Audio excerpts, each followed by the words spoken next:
are king of the world, what would you do for your people? Create a system that maximizes uh, economic prosperity and maximizes human uh, the freedom for things like violence. I think I think in big picture we got a pretty good system that gets pretty close to that. What's economic? Oh, sorry. Go ahead, Joe. Oh, sorry, Fran. I would really, capital REALLY, educate them. That's not happening. It's just not happening.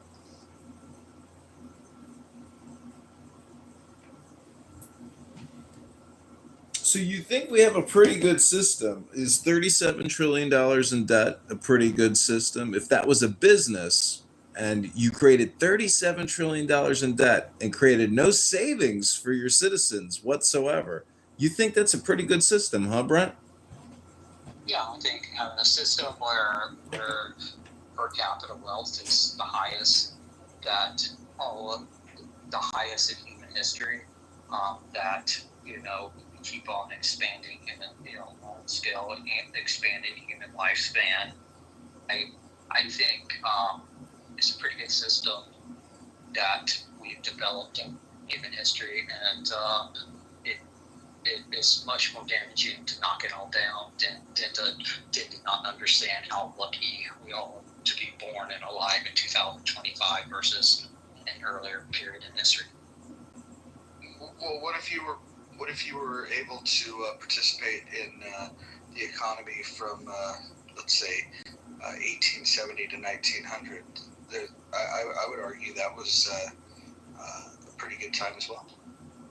During periods where there was significant economic growth, but you'll always point to, because we were still a developing economy, that we had higher year GDP growth than we do now, which you see throughout the world in development economies, which were that period.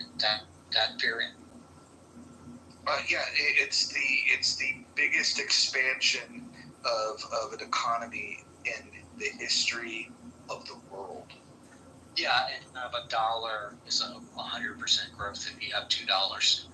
Same effect was the economy. Like going from a relatively poor economy, industrializing and doubling that size, or having double-digit growth is something you saw in America during that period, and frankly you see in many other developing economies. So it's nothing. So I think, but let me finish one second. But you're still much better off living in a period post that economic development and in the time we are living in. Interesting. So post the economic growth of 1870 to 1900. So just so we're clear, the economic growth was possible because of massive deregulation, and so that allowed businesses to do what they needed to do in order to grow. And then following that period of time, we had massive restrictions that were put in place. And then shortly after that, come 1929, we have the biggest financial collapse. During this financial collapse, preceding that was a period of heavy regulations, and extending that depression was the fact that we doubled down on even more regulations. And so the evidence is very clear that if you want to grow the economy, you have to deregulate. If you want to crash an economy, you overregulate. Hey, Roger, it's pretty ironic that, say, the largest expansion was 1870, 1900, and that was when they freed the slaves, and those same people not only didn't get reparations, but they were excluded from that economy.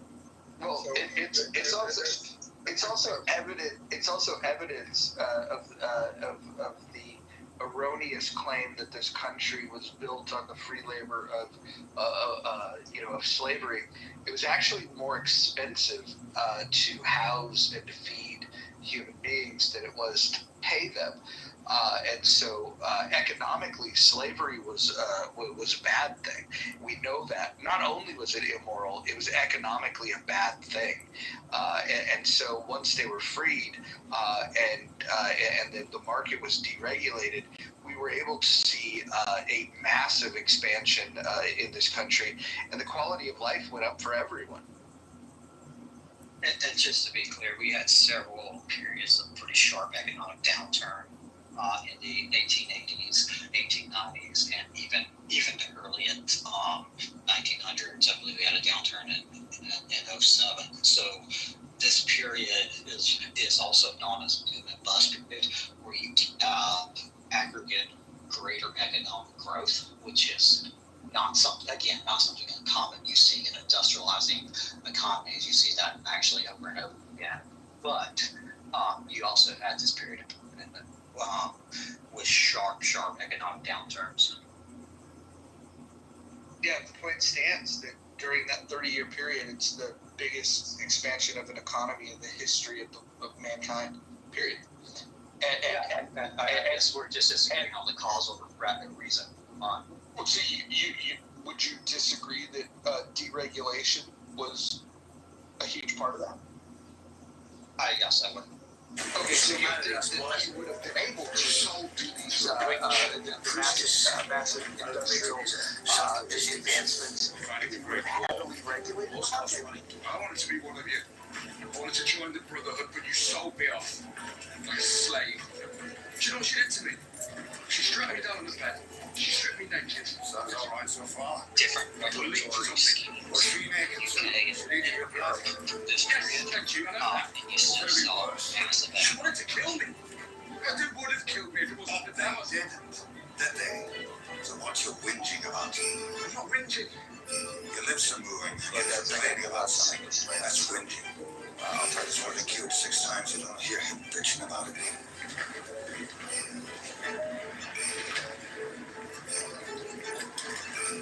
Good lad. You still mad at us, boy? So, what shall we talk about, gang? Kima, what's on the docket?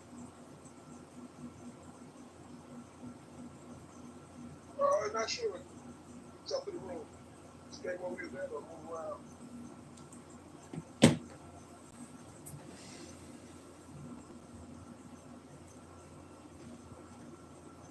I don't know who needs to hear this, but the new Final Destination movie is finally on HBO. If that's anybody's sport. So you need just to have financial conversations on existed even You right.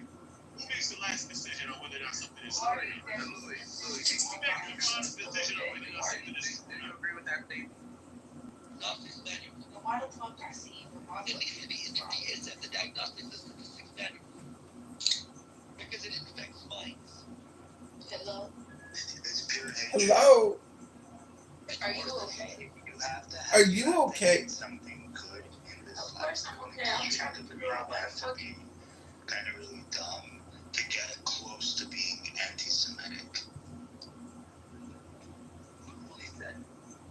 And that's why sometimes I don't know, it really, I become so.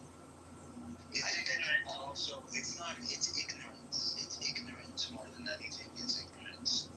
Really, I said it all. So when I reflected, I say, how did you escape out?